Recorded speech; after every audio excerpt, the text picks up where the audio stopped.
Howdy again everyone. A couple of months ago I got to preview a new Canon zoom lens at their European headquarters, and now I've got it back again for a final review. It's time to test the living daylights out of the Canon RF 28-70mm f2.8 IS STM.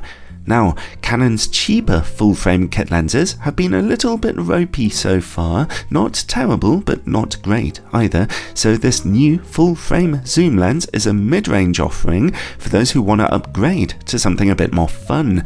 It doesn't offer an amazing zoom range, but the key selling point is a bright, constant maximum aperture of f2.8, giving you faster shutter speeds for shooting in darker situations and more out-of-focus backgrounds.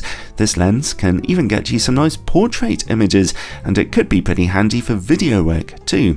It's a shame that it only zooms out to 28mm, which is only a moderately wide angle, but Canon wanted to keep the size and weight and price of the lens down as low as possible. It's certainly more affordable than Canon's fast standard L zoom lenses, but at $1,100 it's still a little on the pricey side, and its UK price of £1,250 is huge. Well, let's see if it's worth it. I'd like to thank Canon for loaning me a copy of this lens for testing for a week or so, although as usual this is a totally independent review. In terms of build quality, we're looking at a typical mid-range Canon lens here, but that's never been a bad thing really. The lens is nice and small for a fast standard zoom. It collapses down to less than 10 centimeters long by turning the zoom ring all the way. Here you can see that it's much smaller than Canon's own 24-105mm f4L lens, despite the new lens's brighter aperture. It's made of plastic, but feels relatively solid, as well as being weather sealed around the rear mount and the control rings. A lens like this is a perfect fit for one of Canon's lower budget camera bodies, in particular the excellent EOS R8, as you can see here, or the older EOS RP. The lens's optical image stabilization means that it's a good choice if you are using a Canon camera which doesn't have its own in-body stabilization. Here's some footage with it turned off and now turned on. The stabilizer is doing a good job here, which will be very useful for handheld video work and stills photography in darker situations. However, I did notice a bit of jerkiness if you tilt and pan the lens around too aggressively. The lens's zoom ring is broad, rubberized, and turns surprisingly smoothly without any stickiness, but also without any zoom creeping when held vertically. Nice! And the lens's front focus ring turns smoothly and can be switched on the side to become a control ring for aperture, ISO, and exposure compensation adjustments, and so on. When zoomed in, the lens is surprisingly unaffected by focus breathing, as you can see here, which is very helpful for video work. Zoom out and focus breathing is clearly seen, but honestly, it's not when you're zoomed out that breathing is really an issue for video work. The lens's STM autofocus motor works silently, accurately, and very quickly. It had no problems with autofocus tracking either on either my Canon EOS R5 or my R7, or even an R8 camera that I was borrowing alongside it. The lens's front filter size is 67mm wide. Annoyingly, considering its price, it does not come with a lens hood. Overall though, its build quality is quite fine here, and its electronics and autofocus work pretty flawlessly. So let's see about image quality then. All my tests are standardized, so let's start with my typical full-frame camera, a Canon EOS R5 with its 45MP sensor. In-camera corrections are turned on for this test. At 28mm and f2.8 we are seeing razor sharpness and excellent contrast in the middle of the image. Over in the corners things aren't quite so perfect, but we're actually still seeing a very good performance here. I was expecting things to be softer than this, and again contrast is great. f4 looks about the same, but f5.6 is just a touch sharper again. The lens stays this sharp down to f11, where the softening effects of diffraction are kicking in. A good start at 28mm there, though. Okay, let's zoom in halfway to 45mm. At f2.8 we're still seeing perfect picture quality in the middle of the image. Corner image quality is almost as good, in fact it's a little sharper than at wider angles. Again, the lens stays this sharp down to f11, where diffraction kicks in, another encouraging result. Okay, let's zoom all the way into 70mm. At f2.8, picture quality is very sharp in the middle, but not perfectly so.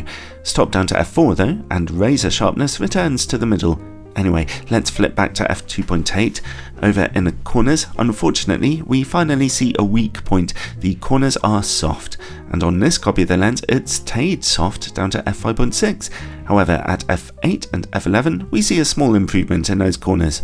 Alright, so the lens is offering a very nice, consistently sharp performance at wider angles, where resolution is normally more important. It's just a bit of a shame about those image corners at 70mm though. Okay, well, due to its zoom range starting at 28mm, this lens won't be the most natural fit for an aps-c camera, but let's quickly test it on my 32MP EOS R5 anyway. At 28mm and f2.8, the lens is fairly sharp in the middle of your images. Stop down to f4 though, and we see razor sharpness again. Okay, let's flip back to f2.8 and look over in the corners, which are quite soft. At f4 and f5.6 we see only slight improvements. At f8 and f11 the lens starts getting softer due to diffraction. Let's zoom in to 45mm. At f2.8 sharpness is just okay. The corners again are soft. f4 is just a tiny bit sharper in the corners, but back in the middle we see better resolution now. At f5.6 the middle is looking just a touch better again, and so are the corners, as you can see. Finally, 70mm. Sharpness and contrast are pretty good in the middle at f2.8. Stopping down doesn't really improve anything though. The corner image quality is slightly soft here, but interestingly just a little better than at wider angles, which is kind of the opposite of the situation on full frame. It can be surprising what a very high resolution aps-c sensor picks up that you just don't see on full frame. Anyway, f4 looks about the same, but f5.6 and f8 look much sharper. Overall, I think on a 24MP aps-c camera the lens would be okay, but the R7's 32MP sensor is pushing things a bit too far here. It really is a lens ideally for full frame shooters. Okay, talking about full frame, let's take a look at distortion and vignetting. If we bypass in-camera corrections by shooting in RAW, then we can see some strong barrel distortion and very strong vignetting at 28mm and f2.8. Stop down to f4, f5.6 and f8 for those corners to gradually get much brighter. Zoom into 40mm and that distortion mostly straightens out, and at 70mm it flips into pincushion distortion, again with strong vignetting at f2.8. You need to stop down to f5.6 to see those corners brighten up, so make sure you're getting those images corrected. Anyway, let's check out the close-up image quality. Its minimum focus distance is a very handy 24cm when shooting in manual focus at 28mm. At 28mm zoomed out, you get the best close-up image quality, very sharp, straight from f2.8. What if you're shooting close by zooming in though?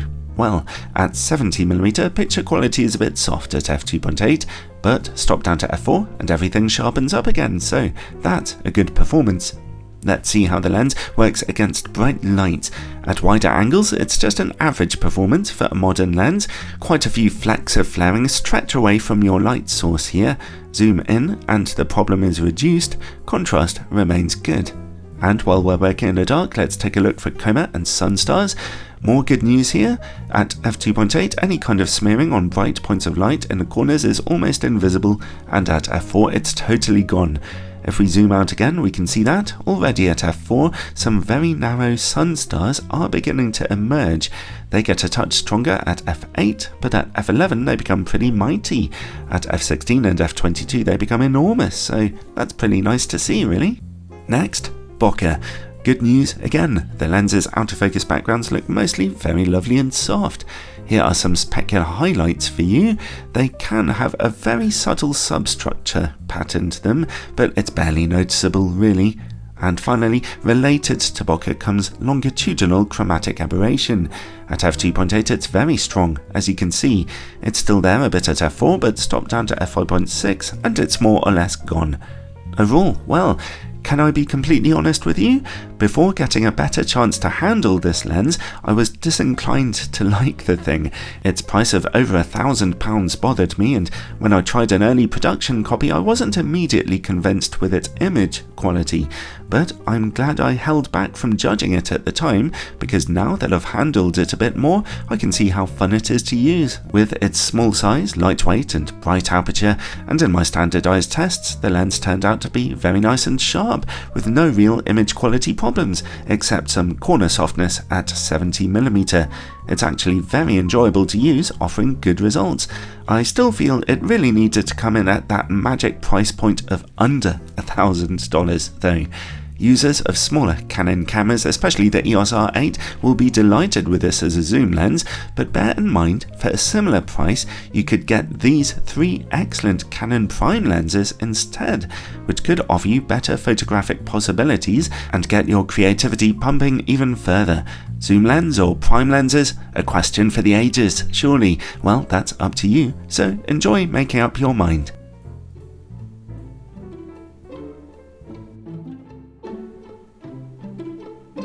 Thanks for watching everyone. Honestly, that was a surprisingly fun little lens, and something else I find fun is hanging out with my supporters on Patreon. I put out all kinds of exclusive bonus content for my supporters on there, not to mention early access to some of my more interesting reviews, and I think warm and happy thoughts about them often. Check it out in the description below, and ciao for now everyone.